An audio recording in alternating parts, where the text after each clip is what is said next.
नमस्कार दोस्तों, मैं हूं पुनीत और आप सुन रहे हैं प्रोग्राम कम्युनिटी कलर्स रेडियो उड़ान पर। और इस वक्त बज चुके हैं रात के 9 दिन शुक्रवार और कम्युनिटी कलर्स में आप सभी का हार्दिक स्वागत और अभिनंदन है।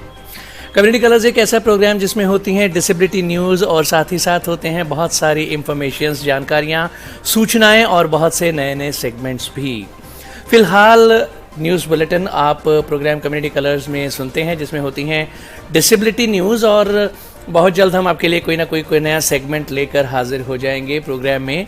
हमारा प्रोग्राम कम्युनिटी कलर्स आप बहुत पसंद करते हैं, प्रोग्राम को बहुत प्यार देते हैं, हम आपके इसके लिए तहे दिल से शुक्रगुजार हैं। हम आपसे ये कहते रहते हैं कि अगर आप किसी तरह का कोई सेगमेंट इस प्रोग्राम में चाहते हैं तो आप हमें सजेशन दिया करें, सुझाव दिया करें, ताकि हम उन्हें अपने इस प्रोग्राम में इम्प्लीमेंट कर सकें। बहरहाल रेडियो उड़ान सुनने के लिए आप हमारी वेबसाइट विजिट कर सकते हैं www.radioudan.com, जहां पर हमारे वेब पेज पर भी प्ले बटन प्रेस करके आप रेडियो उड़ान सुन सकते हैं। और वैसे प्ले स्टोर और ऐप स्टोर दोनों पर हमारी ऐप्स अवेलेबल हैं और बहुत सारे थर्ड पार्टी प्लेटफॉर्म्स पर जैसे गूगल और एलेक्सा, एप्पल और यहाँ तक कि रिनोवा म्यूजिक पर भी हमारी रेडियो उड़ान स्ट्रीमिंग अवेलेबल है। और ट्यून इन पर भी आप रेडियो उड़ान सुन सकते हैं।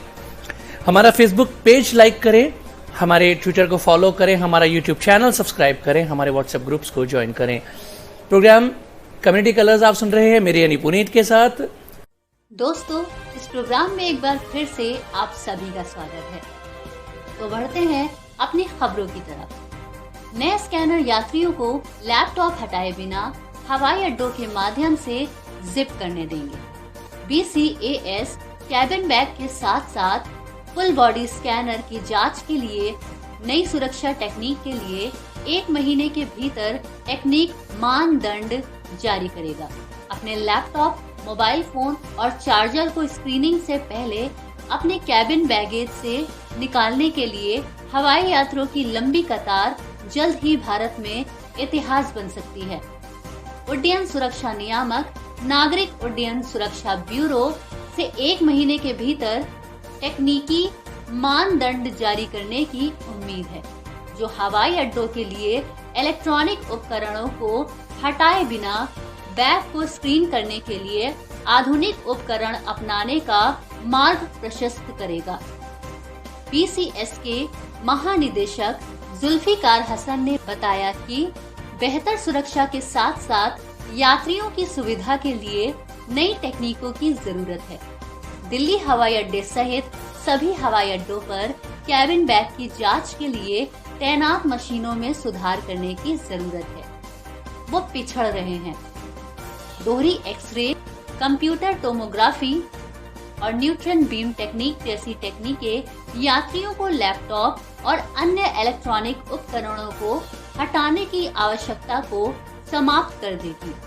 केंद्रीय औद्योगिक CISF के एक वरिष्ठ अधिकारी जो हवाई अड्डे की सुरक्षा की देखरेख करते हैं, आधुनिकीकरण का आह्वान ऐसे समय में आया है जब देश भर के हवाई अड्डों पर हवाई यात्रियों की रिकॉर्ड संख्या देखी जा रही है, जो पहले ही कोविड पूर्व स्तरों को पार कर चुके हैं।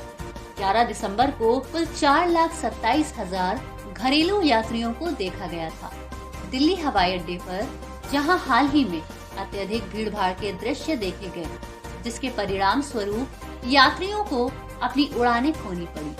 मुख्य रूप से एक्सरे की संख्या के कारण सुरक्षा लेन सबसे बड़े भीड़भाड़ वाले बिंदु पाए गए। हमारी अगली खबर है स्वीकार्य शब्दों के लिए स्टैनफोर्ड गाइड। हानिकारक भाषा पहल के स्कूल के उन्मूलन को देखें। पैरोडीवादियों के पास इन दिनों ये कठिन है क्योंकि आधुनिक जीवन और संस्कृति का बहुत कुछ बेबीलोन बी जैसा दिखता है। नवीनतम साक्ष्य यह है कि मई में स्टैनफोर्ड विश्वविद्यालय के प्रशंसकों ने स्कूल की वेबसाइट और कंप्यूटर कोड से हटाए जाने वाले निषिद्ध शब्दों की एक सूची प्रकाशित की और वंचितों को फिर से शिक्षित करने में मदद करने के लिए समावेशी प्रतिस्थापन प्रदान किया। खुद को अमेरिकी कहते हैं, कृपया मत करो। बेहतर कहना है US नागरिक पूर्वाग्रह शिकारियों के अनुसार ऐसा ना हो कि आप अमेरिका के बाकी हिस्सों को मामूली कर दें। अनुमोदित विकल्प के रूप में अप्रवासी भी बाहर हो गया है। वो व्यक्ति जो अप्रवासी हो गया है, ये एकेडमिक लेखन का लॉ नियम है। एक शब्द का उपयोग क्यों करें जब 4 करेंगे। अब आप स्टैनफोर्ड में अपने विषय में मास्टर नहीं हो सकते। यदि आपने नहीं सुना है तो स्कूल निर्देश देता है कि ऐतिहासिक रूप से स्वामी लोगों को गुलाम बनाते थे और एक अंधे अध्ययन को डिजाइन करने की हिम्मत ना करें जो अनजाने में उस अक्षमता को बनाए रखता है जो किसी तरह असामान्य या नकारात्मक है। एक सक्षम संस्कृति को आगे बढ़ाता है। अंधा अध्ययन अच्छा और उपयोगी है, लेकिन कोई बात नहीं, नकाबपोश अध्ययन को प्राथमिकता दी जानी विज्ञान का पालन करे। गैंगस्टर्स पर प्रतिबंध लगा दिया गया है क्योंकि सूचकांक कहता है कि ये सकारात्मक प्रकाश में गिरोह के खिलाफ पुलिस कार्रवाई की धारणा को आमंत्रित करता है जिससे नस्लीय उपक्रम हो सकते हैं। और अगली खबर है PWD उम्मीदवारों के लिए भुगतान इंटर्नशिप अवसर।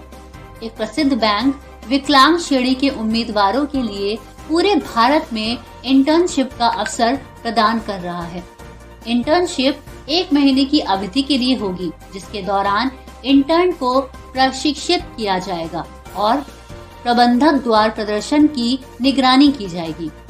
इंटर्नशिप के पूरा होने के बाद उन्हें या तो उनके प्रदर्शन और प्रबंधक की प्रतिक्रिया के आधार पर भूमिका के लिए चुना या अस्वीकार किया जाएगा। उम्मीदवारों को ऑपरेशंस वर्टिकल में प्रशिक्षित किया जाएगा और उन्हें उसी पद के चयन में रखा जाएगा। इंटर्नशिप 1 महीने की अवधि के लिए दी जाएगी जिसमें राशि 10,000 है। हमारी अगली खबर है शशि थरूर की विकलांगों के सामने आने वाली चुनौतियों की स्वीकृति स्वागत योग्य है। विकलांग व्यक्तियों के लिए अधिकारित विभाग को ये सुनिश्चित करने का बीड़ा उठाना चाहिए कि सुगमता लक्ष्यों को पूरा किया जाए। इसके पास ऐसा करने के लिए धन और जनादेश है। हाल ही में कांग्रेस के जाने माने सांसद शशि थरूर ने खुद को पहुंच की बाधाओं का सामना करते हुए पाया जो विकलांग लोगों के जीवन की एक नियमित विशेषता है। सांसद में चलते समय थरूर एक कदम फिसल गए जिसमें उनके टखने में मोच आ गई। नतीजन उन्हें इस सप्ताह की शुरुआत में व्हील चेयर पर संसद जाना पड़ा। अपने अनुभव को साझा करने के लिए ट्विटर पर उन्होंने लिखा, जब आपको व्हील चेयर में संसद में प्रवेश करने की आवश्यकता होती है तो रैंप के साथ केवल एक प्रवेश द्वार होता है। दरवाजे 9 पर 4 मिनट की अच्छी यात्रा लोक तक सभा। इस अस्थायी अक्षमता ने मुझे बताया है कि विकलांग लोगों का समर्थन करने के लिए हम कितने कम सुसज्जित हैं। दिसंबर 2021 में मैंने सांसद के भौतिक और डिजिटल इंटरफेस को अधिक विकलांग अनुकूल बनाने के लिए सदस्य लोकतंत्र अनुसंधान संस्थान को कई सिफारिशें प्रस्तुत की। मेरे सुझावों में विकलांगों की पहुंच संबंधी जरूरतों को पूरा करने के लिए संसद में एक एक्सेसिबिलिटी कमेटी का गठन, संसदीय कार्यवाही के लिए सांकेतिक भाषा में व्याख्या प्रदान करना और संसद की वेबसाइटों की एक्सेसिबिलिटी ऑडिट का आदेश देना शामिल था। मैं निराशा के साथ नोट करता हूं कि इन सिफारिशों पर किसी भी तरह का कोई आंदोलन नहीं हुआ है। दिसंबर 2015 में भारत सरकार ने निर्मित पर्यावरण परिस्थितिकी तंत्र और परिवहन सुविधाओं को अधिक विकलांग अनुकूल बनाने के लिए एक्सेसिबल इंडिया कैंपेन लॉन्च किया। AIC में दुर्भाग्य से जो अनुपस्थित है वो एक मजबूत प्रवर्तन तंत्र है जिसका नेतृत्व विकलांग लोग और सुलभता वाले पेशेवर करते हैं। ये सुनिश्चित करने के लिए कि महत्वाकांक्षी मील के पत्थर स्थापित किए गए हैं और उनके सार्थक निष्कर्ष पर आगे बढ़े हैं। हमारी अगली खबर है दिल्ली सरकार ने सार्वजनिक बेड़े में 1500 ई-बसें जोड़ने के लिए समझौता किया। इस घटनाक्रम से वाकिफ DTC के एक अधिकारी ने सोमवार को कहा कि बसों में GPS, panic button, CCTV camera, live tracking और महिलाओं के लिए आरक्षित पिंक सीट जैसी कई सुरक्षा सुविधाएं होंगी। वर्तमान में DTC 7,200 बसों का बेड़ा संचालित करती है जिसमें से 250 इलेक्ट्रिक वाहन हैं। अपने बेड़े में इलेक्ट्रिक बसों की संख्या बढ़ाने के लिए दिल्ली सरकार ने 2021 में फैसला किया कि वो केवल इलेक्ट्रिक बसों की खरीद करेगी। राज्य परिवहन आयुक्त ने सोमवार को कहा कि दिल्ली को अगले साल की शुरुआत से 1500 लो फ्लोर इलेक्ट्रिक बसें मिलने की संभावना है, क्योंकि राज्य सरकार राजधानी में सार्वजनिक बस बेड़े को मजबूत करने के लिए एक वाहन निर्माता के साथ एक समझौते पर हस्ताक्षर कर रही है। दिल्ली परिवहन निगम ने डीटीसी बेड़े में एक बार में सबसे बड़ी संख्या में 1500 इलेक्ट्रिक बसें जोड़ने के लिए टाटा मोटर्स की सहायक कंपनी के साथ एक समझौते पर हस्ताक्षर किए हैं।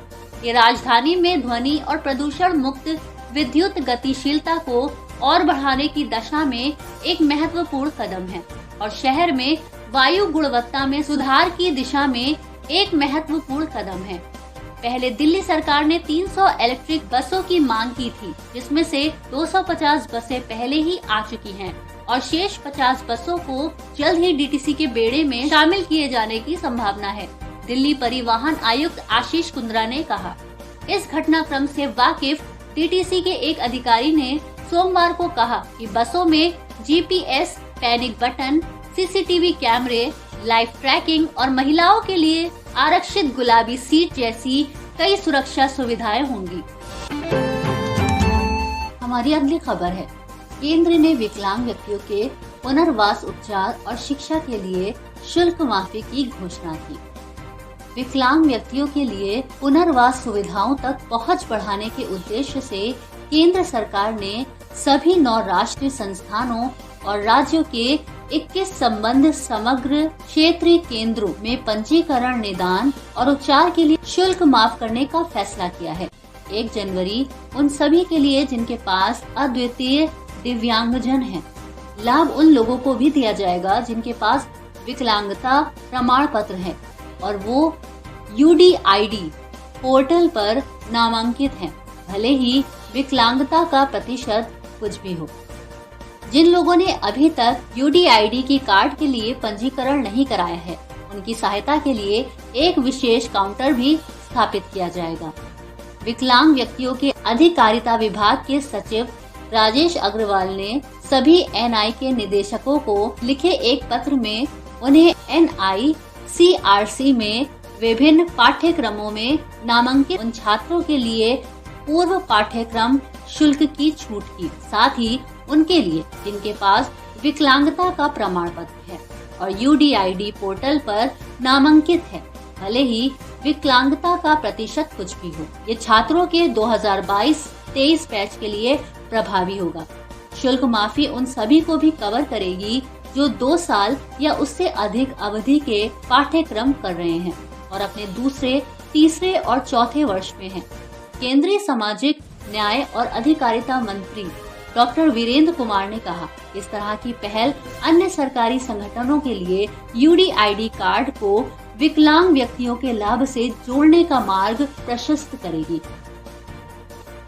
हमारी अगली खबर है, दिव्यांगजन अधिकारिता विभाग की वर्षांत समीक्षा 2022। PEPWD ने पहली बार Amazon और Flipkart के साथ MOU पर हस्ताक्षर किए हैं, जिसका उद्देश्य PWD को मुख्य धारा की अर्थव्यवस्था में लाने के लिए एक संरचित कौशल विकास तंत्र तैयार करना है। सामाजिक न्याय और अधिकारिता मंत्रालय ने दिव्यांगों के लिए अब तक के पहले उत्तरी केंद्रीय सांस्कृतिक कार्यक्रम का आयोजन किया। SJ&E के केंद्रीय मंत्री डॉक्टर वीरेंद्र कुमार ने T20 नेत्रहीन विश्व कप 2022 भारतीय राष्ट्रीय दृष्टिहीन क्रिकेट टीम के विजेता को सम्मानित किया। विकलांग व्यक्तियों के अधिकारिता विभाग का दृष्टिकोण एक समावेशी समाज का निर्माण करना है, जिसमें विकलांग व्यक्ति अपनी वृद्धि और विकास के लिए पर्याप्त समर्थन के साथ उत्पादक, सुरक्षा और सम्मानित जीवन जी सकते हैं। इसका उद्देश्य शैक्षिक, आर्थिक और सामाजिक विकास और जहां भी आवश्यक हो पुनर्वास के कार्यक्रमों के माध्यम से PWD का समर्थन और सशक्तिकरण करना है। विकलांग व्यक्तियों के सशक्तिकरण का जनादेश सामाजिक, शैक्षिक और आर्थिक रूप से विकलांग व्यक्तियों का सशक्तिकरण है। सामाजिक न्याय और अधिकारिता मंत्रालय के तहत विकलांग व्यक्तियों के अधिकारिता विभाग की स्थापना मई 2022 में की गई थी। इसका उद्देश्य विकलांग व्यक्तियों के सशक्तिकरण और समावेशन को सुगम बनाना और व्यक्ति के सभी विकास एजेंडे को देखने के लिए एक नोडल एजेंसी के रूप में कार्य करना है। विकलांग व्यक्तियों का सशक्तिकरण एक अंतर अनुशासनात्मक प्रक्रिया है जिसमें विभिन्न पहलुओं को शामिल किया गया है, जैसे रोकथाम, शीघ्र पहचान, हस्तक्षेप, शिक्षा, स्वास्थ्य, व्यवसायिक प्रशिक्षण, पुनर्वास और सामाजिक एकीकरण। हमारी अगली खबर है, मद्रास उच्च न्यायालय ने त्रुटियों की एक कमेटी के लिए न्यायिक अधिकारियों को फटकार लगाई। न्यायमूर्ति पी.एन. प्रकाश और एन. आनंद वेंकटेशन ने तमिलनाडु राज्य न्यायिक अकेडमी को यूपीए जैसे अधिनियमों पर विशेष ध्यान देने के साथ जिला न्यायाधीशों के लिए पुनश्चर्या पाठ्यक्रम संचालित करने का निर्देश दिया। अनभिज्ञ होने के एक सत्र न्यायाधीश, एक न्यायिक मजिस्ट्रेट और पुलिस की आलोचना की है। इसने तमिलनाडु राज्य न्यायिक अकेडमी को न्यायिक अधिकारियों के लिए पुनश्चर्या पाठ्यक्रम संचालित करने का निर्देश दिया है, जिसमें 1967 के गैर कानूनी गतिविधियां जैसे अधिनियमों पर विशेष ध्यान दिया गया है। Islamic state of Iraq and Syria का सदस्य होने के संदेह में एक व्यक्ति की जमानत याचिका पर सुनवाई करते हुए न्यायमूर्ति पी.एन. प्रकाश और एन. आनंद वेंकटेशन ने कहा, एक सत्र न्यायाधीश के निर्देश पर एक न्यायिक मजिस्ट्रेट द्वारा अपनाई जाने वाली गलत प्रक्रियाएं उन्हें प्रभु यीशु के प्रसिद्ध दृष्टांत की याद दिलाती है, जहां उन्होंने अपने शिष्यों से पूछा था, क्या अंधा अंधे का नेतृत्व कर सकता है? क्या वो गड्ढे में नहीं गिरेंगे? उन्होंने आगे कहा, हम इस आदेश में कठोर शब्दों का उपयोग करने के लिए विवश हैं। ये काफी दुर्भाग्यपूर्ण है कि एक विशेष एजेंसी जैसे क्यू शाखा या राष्ट्रीय जांच एजेंसी ने जांच को अपने हाथ में नहीं लिया। फैसला सुनाते हुए न्यायमूर्ति वेंकटेश ने ये भी कहा कि प्रतिवादी मामले में यांत्रिक तरीके से आगे बढ़ रहे थे। चोट पर नमक छिड़कने के लिए प्रशिक्षित न्यायिक अधिकारी भी 1967 यूएपी अधिनियम के तहत अपराधों से जुड़े मामले में अपनाई जाने वाली प्रक्रियाओं के संबंध में अनभिज्ञ थे। खंडपीठ ने बताया कि अंबर पुलिस ने 30 जुलाई 2020 को मीर अनस अली के खिलाफ ISIS का सदस्य होने के आरोप में मामला दर्ज किया था और उसी दिन उसे यूएपी अधिनियम के तहत कथित अपराधों के लिए गिरफ्तार कर लिया था। दंड संहिता अंबुर में एक मजिस्ट्रेट ने उन्हें न्यायिक हिरासत में भेज दिया था। मध्य प्रदेश के छतरपुर में 108 एम्बुलेंस द्वारा एक दिव्यांग युवक को कुचलने का मामला सामने आया है। आपको बता दें कि मध्य प्रदेश के छतरपुर के राजनगर थाना क्षेत्र में पाए गांव के पास रेलवे फाटक पार करते हुए एम्बुलेंस का एक पहिया दिव्यांग युवक के पैर पर चढ़ गया। युवक का पंजा जख्मी हो गया। युवक को उसी एम्बुलेंस से अस्पताल लाया गया। युवक एम्बुलेंस चालक की शिकायत करना चाहता था, लेकिन रिपोर्ट की बात सुनकर एम्बुलेंस चालक भाग गया। फरार एम्बुलेंस चालक वीरेंद्र से जब इस बाबत पूछा गया तो उसने बताया कि वह 108 एम्बुलेंस चलाता है। उसके पास एक गंभीर एक्सीडेंट का कॉल आया, जिसे लेने के लिए वह जा रहा था। पायनगर गांव फाटक के पास रेलगाड़ी गुजर जाने के बाद जब उसने फाटक पार करने की कोशिश की तो जल्दी में एम्बुलेंस का पहिया युवक के पैर पर चढ़ गया। युवक को उसी एम्बुलेंस से अस्पताल ले जाया गया। इसमें उसकी कोई गलती नहीं है, यह सब जल्दबाजी में हुआ। समाचार पत्र की खबर को माने तो जांच जारी है। जीसस एंड मैरी कॉलेज दृष्टि में दृष्टिबाधितों के लिए 2 पद असिस्टेंट प्रोफेसर के लिए आरक्षित है, जिनमें एक पद पूर्ण दृष्टिबाधित के लिए तथा एक पद अल्प दृष्टिबाधित के लिए। पूर्ण दृष्टिबाधित के लिए मनोविज्ञान विषय यानी साइकोलॉजी सब्जेक्ट में और अल्प दृष्टिबाधा से ग्रस्त प्रतिभागी के लिए कॉमर्स यानी वाणिज्य में। क्वालिफिकेशन की यदि बात की जाए तो minimum qualification master degree with 55% aggregate of marks from recognised university, या इसके अलावा जहां कहीं ग्रेडिंग सिस्टम फॉलो होता है वहां ग्रेड 1 नेट क्वालिफाई होना जरूरी है। नेट के लिए एग्जम्पशन नियमानुसार दी जाएगी। अप्लाई करने की आखिरी तारीख जनवरी 7, 2023। अप्लाई करने के लिए विजिट करें colrec.uod.ac.in।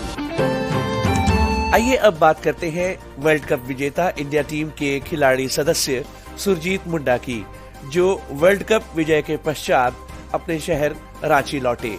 एयरपोर्ट पर उनका भव्य स्वागत किया गया। एक समाचार पत्र से बात करते हुए उन्होंने बताया कि उन्होंने खेल की दुनिया में कदम 2014 में एथलेटिक्स से रखा था। इसके पश्चात उन्होंने क्रिकेट खेलना शुरू किया। उनके मन में एक विश्वास था कि एक दिन टीम इंडिया की जर्सी पहनेंगे और वर्ल्ड कप जीत कर लाएंगे। उनका चयन ब्लाइंड क्रिकेट टीम में हुआ और उन्होंने बांग्लादेश और दुबई सीरीज खेली और अच्छा प्रदर्शन करने का प्रयास किया। इस बार 2022 के वर्ल्ड कप में टीम इंडिया ने जीत प्राप्त की है। आपको बता दें कि जसप्रीत बुमराह के नाम से मशहूर ब्लाइंड क्रिकेट टीम के सदस्य सुरजीत मुंडा विशेष रूप से टीम में गेंदबाजी करते हैं। साथ ही साथ वे टीम में ऑलराउंडर की भूमिका भी निभाते हैं। सुरजीत मुंडा को क्रिकेट का शौक बचपन से ही था। ये गतिविधियां उनके स्कूली जीवन से ही आरंभ हो गई थी। समाचार पत्र से बात करते हुए उन्होंने बताया कि जब वर्ल्ड कप से पहले खेल मंत्री से उनकी मुलाकात हुई थी तो उन्होंने खेल मंत्री जी को आश्वस्त किया था कि इस बार वर्ल्ड कप हमारा ही होगा। सुरजीत मुंडा ने समाचार पत्र से बात करते हुए कहा कि दिव्यांगजन को कमजोर नहीं समझा जाना चाहिए। उनके अंदर भी हुनर होते हैं, बस आवश्यकता होती है उन्हें पहचानने की। हाँ, बहुत बार बहुत से लोगों को ऐसा मौका नहीं मिल पाता कि वे अपने हुनर को आगे बढ़ा सकें जैसा उन्हें मिला है। बहुत से इलाकों में तो विकलांग जागरूक भी नहीं होते हैं, अतः उन्हें जागरूक करने, उनके अधिकारों और कर्तव्यों से उन्हें अवगत कराने की आवश्यकता होती है। तो डिटेल्ड न्यूज बुलेटिन के बाद हम आपको सिर्फ इतना कहना चाहेंगे कि आपको हमारा प्रोग्राम कैसा लगा हमें बताइएगा जरूर। अपना फीडबैक जितने तरीके ऊपर पहले हम रेडियो उड़ान सुनने के आपको बता चुके हैं उनमें से किसी भी तरीके से आप अपना फीडबैक हम तक पहुंचा सकते हैं। अपने फीडबैक हमें जरूर दीजिए ताकि हम इस प्रोग्राम को बेहतर